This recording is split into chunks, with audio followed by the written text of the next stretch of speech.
Hi hello, ఇది సికింద్రాబాద్ పరిస్థితి residential బజార్లో ఉన్నదన్నమాట. ఇప్పుడు చూస్తే కనుక మా ఇల్లు మొత్తం నిండిపోయి ఉంది. మొత్తం హాఫ్ మొత్తం నిండిపోయి ఉంది. ఈ బయట కూడా మోరీలు ఓట్లోకి అయితే వస్తున్నారు, కానీ ఓట్లు తీసుకుంటున్నారు, పైసలు ఇచ్చి తీసుకుంటున్నారు, ఎట్లా తీసుకుంటున్నారు వాళ్ళకే తెలియాలా ఇంత. కానీ ఆ నీళ్ళకి వస్తున్నారు, కానీ నీళ్ళు పైపు చేస్తామమ్మా అంటున్నారు, కానీ చేసేదే లేదు. తినేటోళ్ళం కూడా లేచి ఇల్లు చదువుకోవాల్సి వచ్చిన పరిస్థితి, తినే టైం కూడా అంత లేకుండా అయిపోయింది. ఒక హాఫ్ అన్ అవర్ వాన పడితేనే ఎట్లుంది. ఇప్పుడు ఒకవేళ 1 అవర్ 2 అవర్స్ వాన పడితే ఇంకెట్లుంటుంది సిచ్యువేషన్. ఇప్పటికే పాండ స్టూలు సిలిండర్కి సగము అన్ని వాటర్ నిండిపోయింది.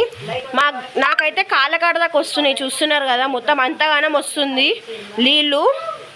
అండ్ గడపకు కూడా చూస్తే 1/2 ఇంచ్ 1 ఇంచ్ గడప ఇది అనుకుంటా. యాక్చువల్గా ఇది కూడా నిండిపోయింది మొత్తము.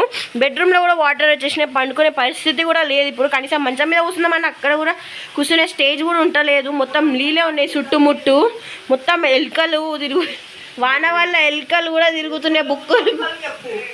బుక్కులు కూడా పచ్చి అయిపోయినాయి, అన్ని బట్టలు పచ్చి అయిపోయినాయి, అన్నీ మొత్తం సామాన్లు అన్నీ సగం నీళ్ళతో నిండిపోయి ఉన్నాయి. చూస్తున్నారు కదా మొత్తం ఎట్లా హాఫ్ మొత్తం నిండిపోయింది.